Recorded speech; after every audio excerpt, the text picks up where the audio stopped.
Jadi macam mana kita sebagai seorang doktor perubatan ataupun houseman ni nak menjadi pakar patologi ataupun pakar dalam bidang patologi. Okay, kita start daripada mula, iaitu start daripada selepas SPM. Betul? Lepas SPM.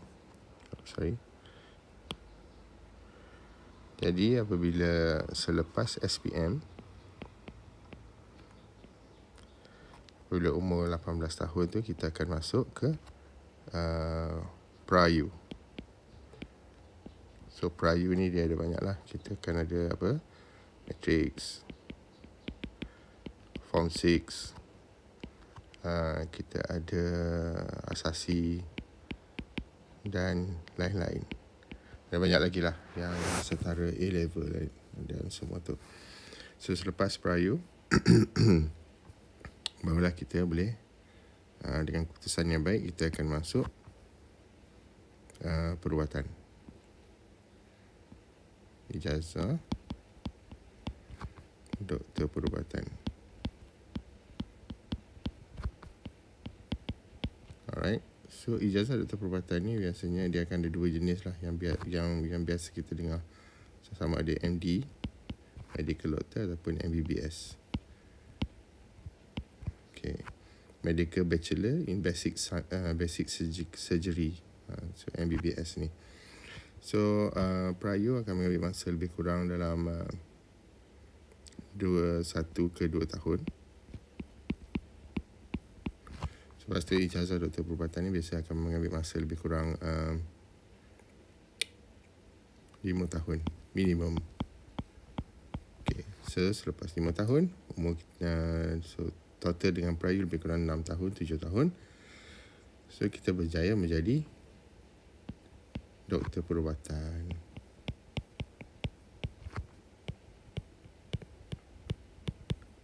Okay. Doktor perubatan kejaya sebagai doktor, seorang doktor bermula lah. So doktor perubatan ni dia akan bermula sebagai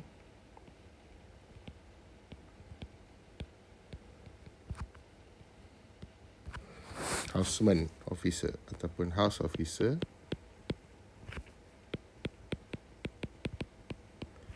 Ataupun nama lain dia HO lah. Ataupun nama lain juga also known as houseman. Okay, so inilah HO houseman ataupun orang kata housemanship semua. Inilah dekat level C ni lah housemanship ni. Okay, kita tanda sikit. Nampak sikit dia punya colour. Sekejap ya. Tak apa, kita letak colour biru. Alright, so selepas houseman ni dia akan mengambil masa lebih kurang 2 tahun minimum. Sebab dia ada yang sesetengah tu dia perlu mengulang ataupun kena extend. So minimum adalah 2 tahun di sini. So selepas berkhidmat sebagai house officer, seterusnya dia akan perlu melengkapkan servis wajib. So servis wajib dia akan so daripada house officer ni dia akan naik pangkat jadi medical officer. So yang ni dah kita kata dah ada pendaftaran penuh lah. So waktu house officer ataupun houseman dia cuma ada pendaftaran sementara. Okay. Pendaftaran sementara ni macam lesen lah, soal lesen. Jadi macam kalau kita ambil lesen kereta tu, dia adalah lesen P. Dia dah lulus dah lesen L, so sekarang ni dia ada lesen P. So pendaftaran sementara ni adalah seumpama dia ada lesen P. So dia tak habis lagi. Dia tak boleh dilepaskan untuk bertugas sendiri ataupun terbukti selamat lagi. So dia masih lagi dalam supervision, ada pemerhatian daripada doktor-doktor senior. So dia perlukan lesen sementara. So dia dapat pendaftaran sementara dahulu sewaktu house officer. Jadi selepas dia tamat house officer dengan jayanya, selepas 2 tahun, dia akan naik taraf jadi medical officer.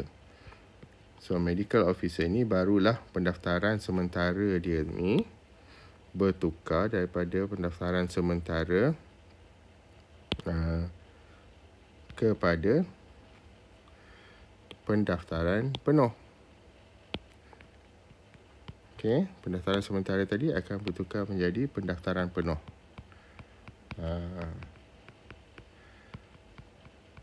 Pendaftaran penuh ni maksudnya lesen penuh lah. Dia boleh berkhidmat sebagai doktor di mana-mana tempat yang diperlukan. Maksudnya doktor ni boleh memberikan pendapat kesihatan, boleh merawat, boleh memberikan pandangan dan juga consultation berkenaan hal-hal ehwal berkaitan dengan kesihatan secara general ataupun umum. Dia tak boleh bagi yang khusus. Contohnya kalau bidang-bidang yang special ataupun specialty, contoh macam bidang surgery yang terlampau advance, dia tak boleh bagi nasihat sangatlah. Dia kena rujuk kepada pakar surgery, pakar pembedahan ataupun pakar surgery. Alright. So okay. So berbalik kepada tempoh perkhidmatan tadi. So untuk melengkapkan servis wajib, dia perlu berkhidmat selama sekurang-kurangnya 4 tahun dalam perkhidmatan kerajaan ataupun kalau sekarang ni ada yang kontrak sekurang-kurangnya berkhidmat selama 4 tahun sebelum dia dapat sambung dalam bidang kepakaran. So bidang kepakaran ni yang ni secara saluran perdana, maksudnya kena masuk universiti di IPTA, universiti awam untuk sambung dia punya bidang kepakaran. Ada lagi saluran-saluran lain, itu saya tak akan bincang sini. Ini saya akan bincang saluran perdana saja. So jadi tadi houseman dah lengkap dah 2 tahun. So dia perlu melengkapkan perkhidmatan di dalam sewaktu medical officer lagi 2 tahun sebelum dia boleh sambung dalam bidang kepakaran, apa-apa sahaja bidang kepakaran. Tapi hari ini saya akan cerita tentang bidang patologi lah, kepakaran diagnostik. Salah satu bidang kepakaran diagnostik. Okey. So setelah lengkap 4 tahun khidmat wajib ataupun servis wajib, okey, barulah dia boleh, seseorang doktor perubatan tu boleh pohon untuk melanjutkan pelajaran dalam bidang kepakaran. Baru boleh pohon. So selagi tak cukup 4 tahun, biasanya dia tak boleh lah, tak dapat lah. Sebabnya kita bidang kepakaran dalam perubatan ni dia berbeza dengan bidang-bidang lain, kerana dia memerlukan experience ataupun pengalaman di dalam sesuatu bidang kepakaran sebelum dia boleh pohon untuk belajar dalam bidang kepakaran tersebut. Sebagai contoh, kalau dia nak sambung dalam bidang surgery, seeloknya dia kena ada ilmu ataupun biasa ataupun pernah berkhidmat dalam bidang surgery, baru dah dia boleh ambil bidang kepakaran tersebut. Tapi ia berbeza-beza bergantung kepada kepakaran. Namun apa yang telah ditetapkan dalam saluran perdana, melalui saluran perdana, seseorang doktor perubatan itu perlu tamat 4 tahun khidmat wajib di dalam perkhidmatan kesihatan sebelum dia dapat memohon untuk jadi ataupun untuk melanjutkan pelajaran dalam bidang kepakaran. Okey. So selepas tamat 4 tahun, barulah seorang tu boleh pohon untuk sambung bidang kepakaran. Dan apabila lulus, barulah dia boleh sambung. Okey. So, bila sambung dengan bidang kepakaran ni, hari ni kita akan berbincang berkenaan bidang diagnostik,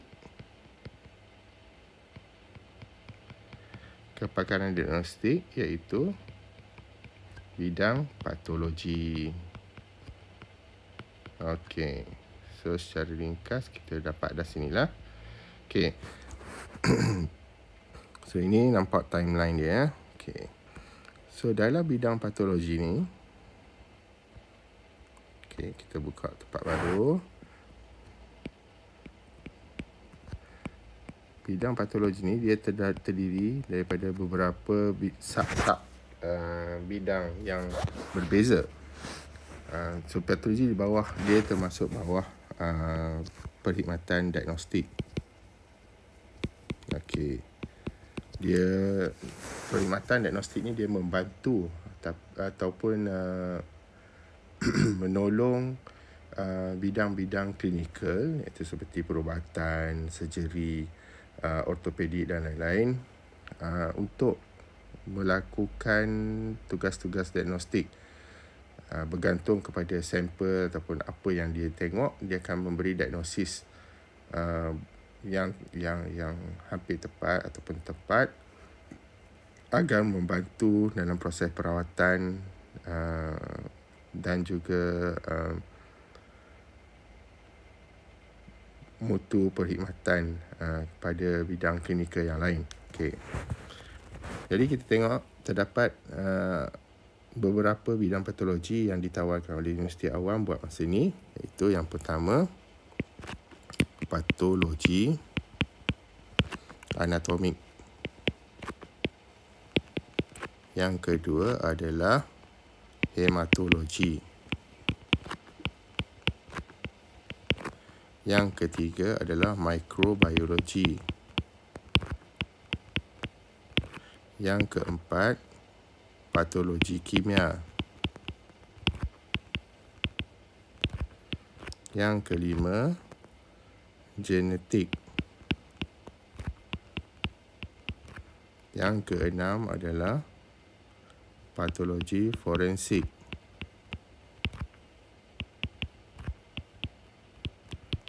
Dan yang terakhir, imunologi. Okey, saya tengok apa beza dia setiap satu ni sebelum saya berbincang berkenaan kursus sarjana dalam bidang patologi ni. Okey, kita tengok satu persatu apa beza dia. Okey. Untuk patologi anatomik ni, ia adalah satu bidang yang berkaitan dengan diagnosa tisu. Diagnosa tisu. So, segala tisu badan yang diambil daripada pesakit boleh dihantar ke patologi anatomik untuk dilakukan diagnosa tisu. So, apa yang biasanya yang dihantar kepada bidang patologi anatomik ni? So, apa yang dihantar adalah biasanya contoh macam appendix, kita kata ketumbuhan. Ketumbuhan ni tak kisahlah apa-apa saja ketumbuhan. Kadang di payudara, di usus, di otak, di hati, jantung ke, paru-paru, semua tu boleh biasanya dihantar. So, apa yang dibuat dalam bidang patologi anatomik ni adalah doktor akan menggunakan akan memproses tisu yang dihantar itu, dan pakar dalam bidang patologi anatomik ini akan melihat struktur sel dan tisu menggunakan mikroskop untuk mengenal pasti apakah jenis penyakit tersebut. Sebagai contoh, kalau macam ada kanser payudara ataupun kanser usus, doktor skop ataupun doktor pakar bedah teropong usus.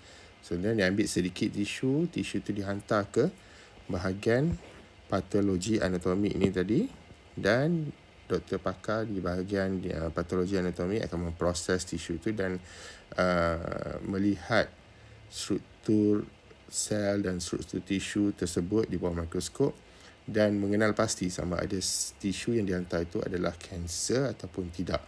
Okay, so yang ni di sini di mana perlunya bantuan daripada doktor pakar patologi anatomik ni untuk mengenal pasti sama ada sel tu kanser atau tidak, supaya kalau dia kanser, maka doktor bedah perlu buang usus yang terlibat ataupun terkena ataupun menghidap kanser tersebut. So doktor bedah akan buang usus tu dan sedaya upaya menyelamatkan pesakit daripada mengelakkan kanser tersebut merebak ke kawasan-kawasan lain. Okey. Itu adalah patologi anatomik. Itu secara ringkas lah, dia sebenarnya ada banyak lagi, tapi saya akan cerita ringkas je hari ni. Alright. Kemudian kita tengok hematologi pula. Hematologi adalah satu bidang patologi yang banyak terlibat dengan darah. Okey. So dalam bidang hematologi ini, dia melibatkan diagnosa berkaitan dengan sel-sel darah. Okey, dia akan jadi menggunakan mesin khas dan juga mikroskop. Doktor pakar hematologi akan cuba mendapatkan diagnosis yang tepat berkenaan apa masalah yang dihadapi oleh seseorang pesakit itu.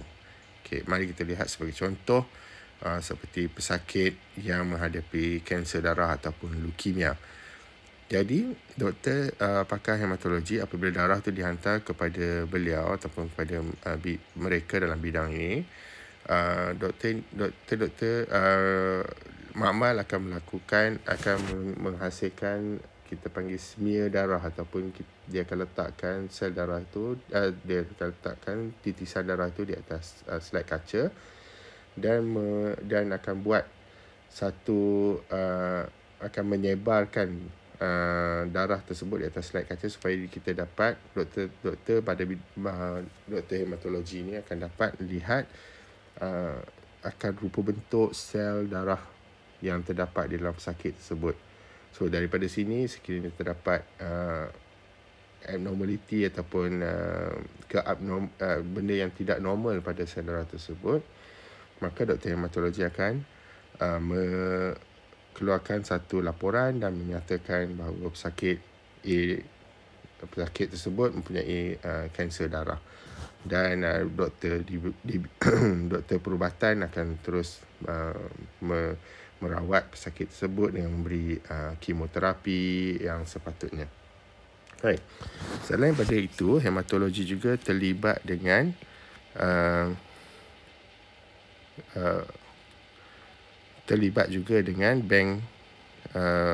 bank darah.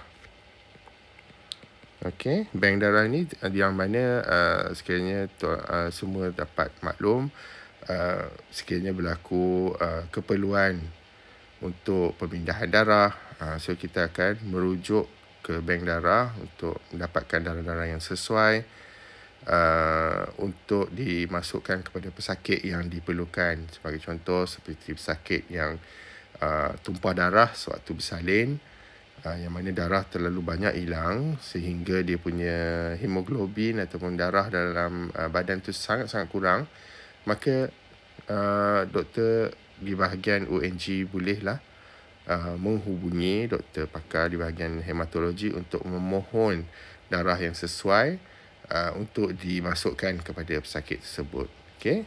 So bank darah juga termasuk di bawah bidang kuasa pakar hematologi. Right? Kemudian kita pergi pula ke bidang microbiology. So microbiology ini, macam nama pun kita tengok, micro ni maksudnya kecil. Okay, microbiology ini dia mengkaji ataupun membuat diagnosa berdasarkan kuman yang terdapat pada pesakit. So kuman ni termasuk pelbagai jenis, sama ada virus, bakteria ataupun fungus. Fungus ni macam kulat lah, fungus dan juga parasit. Okey, apa saja yang menyebabkan jangkitan. Alright, dia doktor pakar mikrobiologi ni dia melakukan diagnosa berkenaan dengan jangkitan-jangkitan kuman tersebut. Jadi apa yang berlaku biasanya spesimen seperti darah ataupun nanah yang didapat daripada pesakit akan dihantar kepada makmal mikrobiologi, dan apa yang terjadi seterusnya adalah pakar-pakar ini akan cuba mengenal pasti apakah jenis kuman yang terdapat di dalam darah pesakit tersebut. Okey. So melalui pembiakan semula kuman tersebut di dalam makmal ataupun melihat secara terus dengan menggunakan mikroskop.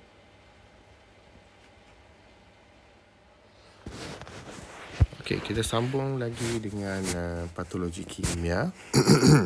Jadi patologi kimia adalah satu bidang diagnostik yang mana ia berkaitan dengan metabolik ataupun elektrolit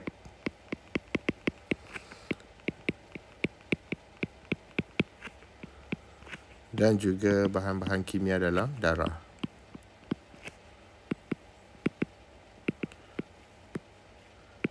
Okey. Bahan kimia ni bukan bahan kimia yang berbahaya macam dalam sabun ke apa tu. Dia cuma bahan kimia ni adalah semua benda pun sebenarnya adalah kimia, bahan kimia. Tapi dalam darah ni kita terdapat bahan-bahan kimia yang penting seperti elektrolit, contoh macam potasium ataupun kalium ataupun natrium, yang mana mengawal proses-proses badan supaya ia dapat berjalan dengan baik. So selain daripada itu, terdapat juga dia mengkaji juga ataupun melihat apa namanya, kandungan hormon di dalam darah. Dia pun akan cek juga hormon. Selain daripada itu, kalau macam baby kuning, seperti contoh baby-baby yang baru lahir kuning tu, darah yang diambil tu biasanya akan dihantar ke bahagian patologi kimia. So dalam tu kita kena nak tengok bilirubin. So bilirubin ni lah yang penting kita tengok kuning baby tu naik ke turun ke apa semua. So dia dalam bawah bidang patologi kimia. Untuk genetik pula, ia lebih melibatkan kajian-kajian berkenaan dengan genetik manusia. So genetik ni macam contoh ada berkaitan dengan masalah-masalah kromosom. Ada juga bayi-bayi yang dilahirkan dengan kecacatan yang kita tak dapat terangkan dengan secara fizikal. Tetapi apabila kita ambil darah dan juga tisu daripada pesakit tersebut, kita hantar, baru kita dapat kenal pasti bahawa ini adalah masalah genetik. So masalah genetik ni dia sekarang ni dia meningkat. Pertama mungkin adalah disebabkan oleh meningkatnya kadar kita mengenal pasti ataupun ujian yang kita boleh lakukan untuk mengenal pasti penyakit genetik tersebut. Tidak seperti zaman dulu yang mana teknologi dalam bidang genetik ni sangat agak terkebelakang ataupun belum lagi dapat dijumpai ataupun dijumpai. Jadi ujian untuk penyakit-penyakit genetik ni semakin berkurang, tak sebanyak sekarang. Jadi sekarang ni bila kita ada kemudahan untuk mengenal pasti penyakit-penyakit genetik, so jadi banyaklah jenis-jenis penyakit genetik yang dapat dirungkaikan. Penyakit-penyakit misteri seperti yang kita dapat, yang tok nenek kita dapati pada zaman dahulu yang kita dapat terangkan secara perubatan moden pada waktu itu. Namun sekarang ni dengan kemodenan peralatan genetik, jadi kita boleh dapat menerangkan penyakit-penyakit tersebut. Okay? So genetik ni penting juga. Okey, apa yang penting selain daripada mengenal pasti penyakit genetik yang pelik-pelik, terdapat juga kepentingan daripada segi genetik ni adalah seperti kita nak mengurangkan kadar pesakit thalassemia sebagai contoh. Jadi sebab itu sekarang ni terdapat screening ataupun saringan kes-kes thalassemia supaya kita dapat mengenal pasti, supaya kita tak berlakunya perkahwinan antara dua pembawa thalassemia yang akan menyebabkan kemudaratan kepada anak yang bakal dilahirkan. So kita akan cek genetik si isteri dan juga bakal isteri dan juga bakal suami, supaya kita dapat mengelakkan penyakit-penyakit genetik yang diwarisi kepada anak-anak yang bakal dilahirkan kemudian. Okay? So itu adalah genetik. Kemudian patologi forensik, ini pula adalah satu bidang yang sangat menarik. Ia adalah bidang yang berkaitan dengan forensik ataupun kes-kes kematian lah, secara mudahnya.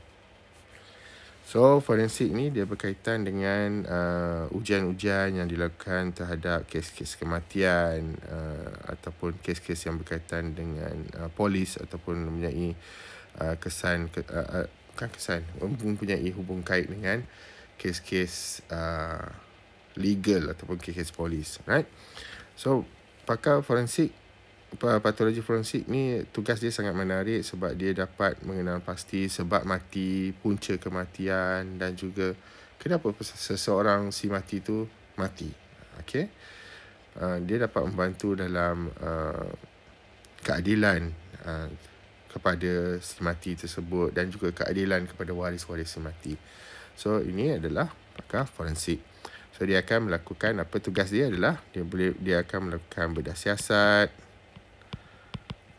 selain itu ataupun autopsi.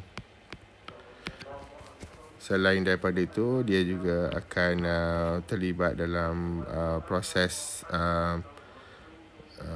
mengkaji tisu juga, terutama sekiranya dia mendapati ada tisu-tisu yang nampak pelik ataupun yang tak dapat dihuraikan secara mata kasar. Dia akan ambil tisu ni dan akan tengok di bawah mikroskop seperti mana doktor pakar patologi anatomik buat tadi. So dia akan mengkaji juga tisu untuk mencari sebab mati. So tujuan doktor pakar patologi forensik adalah untuk mencari sebab dan punca kematian. Okey. Dan terakhir sekali adalah imunologi. Bagi bidang imunologi pula, ia lebih berkaitan dengan sistem imun badan, iaitu melibatkan antibody, antigen dan semua tisu ataupun benda-benda yang berkaitan dengan sistem imun badan. Okey. Tapi harus diingat, imunologi ni kalau bercakap dalam konteks Malaysia, di Kementerian Kesihatan kita, saya tak pasti ada ataupun tak pakar imunologi perubatan, tapi di bawah universiti kita terdapat pakar imunologi perubatan yang berkhidmat di bawah universiti. Right? Okey.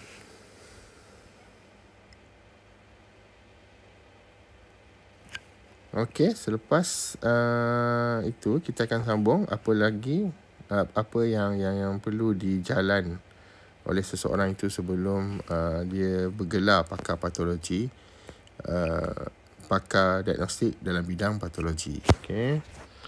Jadi setelah dia tamat 4 tahun khidmat wajib tadi dan dia pohon dan lulus untuk sambung bidang kepakaran, dia boleh pilih bidang kepakaran diagnostik yang dia mahu. Okey.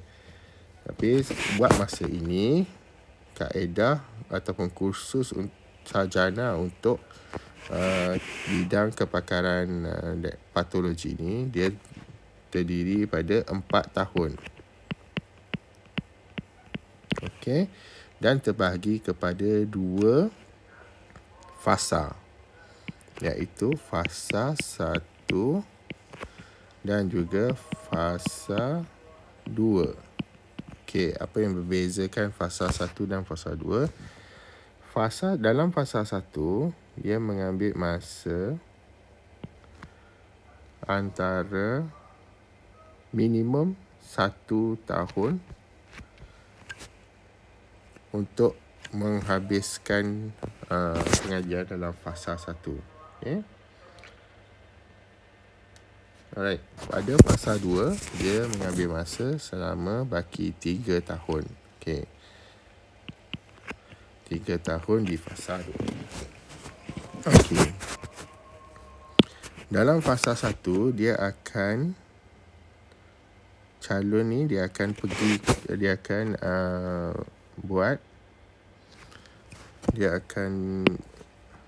buat attachment ataupun buat rotasi di dalam semua bidang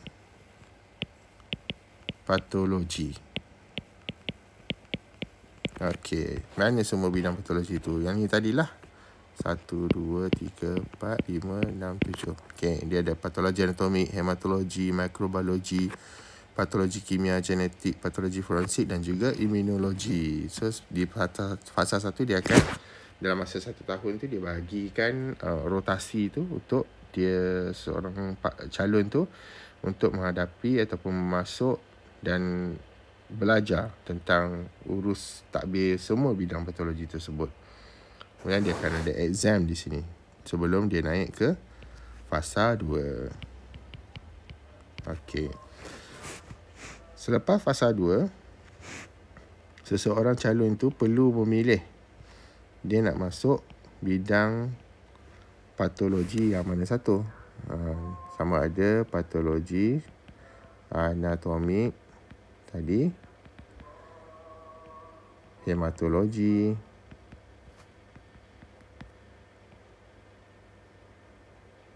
patologi kimia, mikrobiologi, genetik, forensik patologi ataupun imunologi. So dia pilih salah satu ni, dia akan masuk ke fasa 2. Di fasa 2 dia akan hanya buat salah satu bidang ni saja. Sebagai contoh macam apa yang saya lalui adalah pada fasa 2 ni saya masuk ke patologi anatomik. Okey. So dalam bidang patologi anatomik ni saya akan melakukan pengkhususan selama 3 tahun. So 3 tahun ni solid kita akan buat training dalam bidang patologi anatomik. Kita tengok slide, kita akan buat FNAC, tengok tisu, proses tisu, semua itu kita akan buat dalam masa 3 tahun ini. So apa yang dibuat sepanjang 3 tahun ini? Pertama, disebabkan sarjana perubatan yang berkaitan dengan perubatan, tak kira sama ada klinikal ataupun diagnostik, macam bidang-bidang lab macam ni, dia melibatkan latihan secara hands-on ataupun apprenticeship. Maksudnya kita belajar daripada kita punya pensyarah. Apa yang daripada segi daripada tugas sehari-hari itu kita belajar daripada pensyarah. Okey. So dalam bidang patologi anatomi ni apa yang kita buat? Pertama, kita ada servis. So dalam servis ni kita kena tengok slide. Proses tisu yang dihantar oleh pakar bedah tadi. Lepas tu buat FNAC.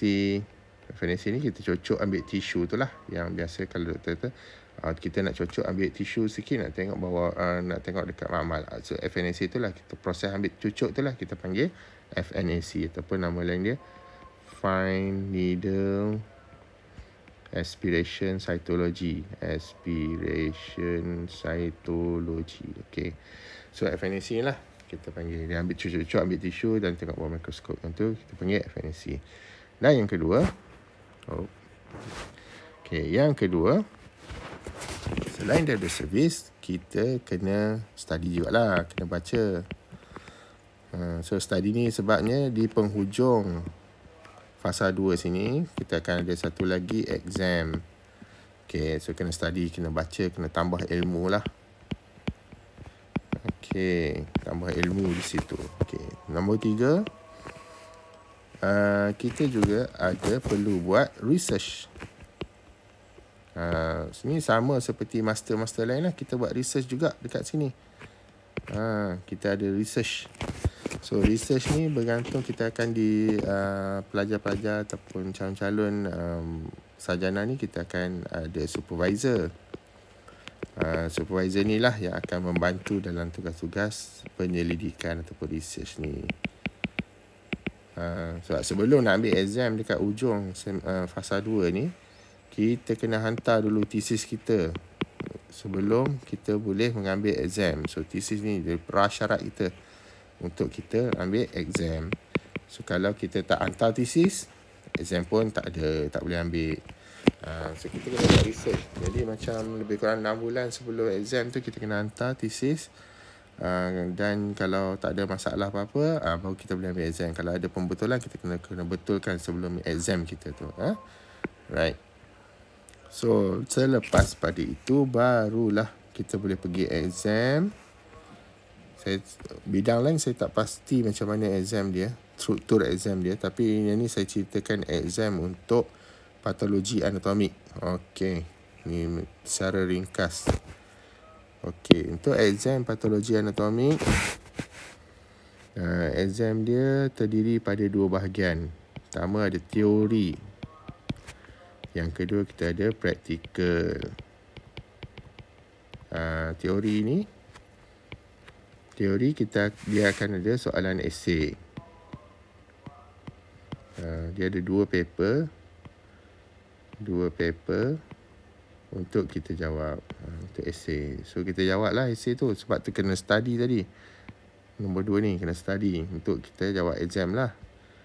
So ada 2 paper. Tapi esei ni bukannya macam kita tulis macam biasa macam sekolah menengah gitu. Esei ni nak tengok maturity kita lah, nak tengok kematangan kita dalam membincangkan isu-isu patologi anatomik yang telah diutarakan dalam soalan-soalan esei tersebut. Secara lagi matang kita tulis, lagi tinggilah markah kita. Alright. Daripada segi praktikal pula, dia ada beberapa komponen. Okay, praktikal ni komponen dia pertama, untuk patologi anatomik dia ada autopsi. Okey, yang kedua dia ada slide. Yang ketiga dia ada gross ni. Okey, saya cerita nanti sikit-sikit. Untuk autopsi, kita akan ditugaskan, walaupun exam, tapi kita bertugas sebenarnya waktu exam tu. Kita bertugas untuk melakukan bedah siasat ke atas satu mayat. Jadi untuk exam ni kita perlu tunggulah ada mayat, kita akan dipanggil pergi ke rumah mayat untuk melakukan autopsi dan mendapatkan apakah punca kematian tu tersebut bagi pesakit, bagi si mati tersebut. Ni bukan exam, bukan ujian-ujian tes-tes itu, tapi dia lebih kepada kita berkhidmat dan kita memberikan perkhidmatan, lakukan autopsi, dan selepas itu pemeriksa akan berbincang dengan kita berkenaan dengan apa yang proses yang kita lakukan tadi, supaya kita dapat mengenal pasti punca dan sebab kematian bagi si mati tersebut. Right. Bagi slides, dia akan ada 2 paper. Ini bergantung kepada tahun ke tahun, dia berbeza sikit berjumlah kes yang akan diberikan. Tapi biasanya 2 paper. Satu paper ni dia akan ada lebih kurang 20 kes. Ya, lebih kurang 20 kes. So lebih kurang 40 kes untuk kita beri diagnosis untuk slides. Untuk gross pula, sekali lagi kita bertugas untuk memproses tisu-tisu besar yang dihantar ke makmal. So untuk walaupun dia peperiksaan, tapi kita masih lagi bertugas. Kita bertugas untuk proses tisu, ambil sampel yang sepatutnya, Dan daripada situ kita dinilai sama ada selamat ataupun tak seseorang calon itu untuk dilepaskan sebagai pakar patologi anatomik. Right? Okay, tapi jangan risau. Contoh macam autopsi dan juga gross ni, walaupun dia peperiksaan, selepas berlakunya peperiksaan tersebut terdapat pakar patologi forensik dan juga pakar patologi anatomik yang bertugas memastikan apa yang calon buat tu betul, dan kita akan double triple check tugas-tugas yang telah dilakukan oleh calon-calon semasa peperiksaan. Jadi apa yang dikeluarkan dalam sijil mati, dalam report report histopatologi tersebut, semuanya tepat dan betul. Jadi jangan risau, okey. Ini sebabnya macam kita nak buat latihan, bukan latihan, kita nak memastikan pakar-pakar yang hasil ni adalah pakar-pakar yang baik dan selamat. Okey. So selepas 4 tahun berjaya dengan exam, research dah hantar dengan baik, barulah seseorang itu berjaya menjadi pakar patologi. Okey, kalau nak ringkaskan, kita boleh tengok timeline dia. Saya akan buat satu timeline yang cantik sikit berbandingan dengan yang ni. Okey. Timeline ni kita nak tengok berapa lama kan. Okey, ni satu timeline. Kita seorang tu saya secara ringkasnya, apabila umur dia 18 tahun, di sini dia akan mula mengambil dalam bidang pra-universiti selama 1 tahun sehingga umur dia 19 tahun. So daripada 19 tahun dia menyambung dalam bidang doktor perubatan selama 5 tahun, dan bergraduasi dia berjaya menjadi doktor perubatan pada umur 24 tahun. Lepas tu dia buat houseman 2 tahun di sini. Selepas houseman 2 tahun, dia sambung lagi 2 tahun untuk melengkapkan servis wajib.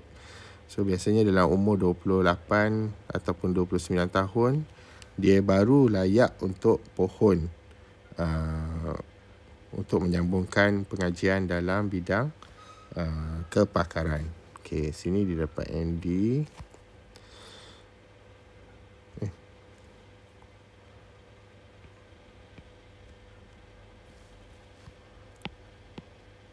Okey.